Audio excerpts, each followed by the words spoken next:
ครับอีกผลงานหนึ่งของบัวกลางดง สายาเขาตะกอนนะเสียงแค้นแอวสาวมวนมวนกับฟังเอารถไม่ไง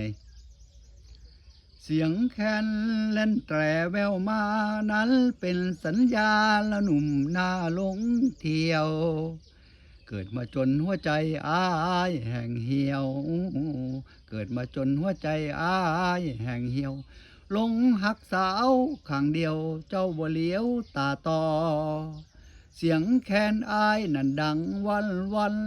ได้โอ้แม่งามงอนได้ยินเสียงแคนบ่หรือบ่สะอ่อนอ่อนซอนแต่เสียงซอหรือบ่สะอ่อนอ่อนซอนแต่เสียงซอเขียนจดหมายติดต่อยังบอกให้รออีกเรื่อยไปแขนอายก็เป่าเป็นเพลงแต่อายบ่เก่งเหมือนพินเหมือนซอ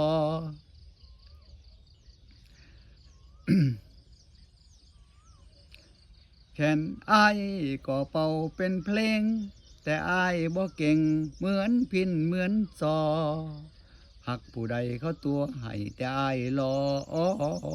หักผู้ใดเขาตัวให้แต่อายรอเขียนจดหมายติดต่อยังบอกให้รออีกเรื่อยไปเสียงแค้นอายโอ้ย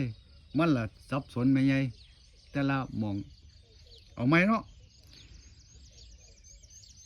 เสียงแคนลั่นแตรแววมานั้นเป็นสัญญาละหนุ่มหน้าลงเที่ยวเกิดมาจนหัวใจอ้ายแห่งเหี่ยวเกิดมาจนหัวใจอ้ายแห่งเหี่ยว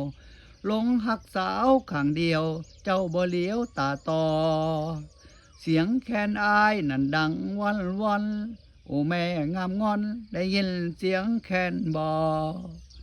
หรือบ่สะอ่อนอ่อนซอนแต่เสียงซอหรือบ่สะอ่อนอ่อนซอนแต่เสียงซอติว่าอายบ่รอจึงบอกให้จึงบ่งอหมอแคน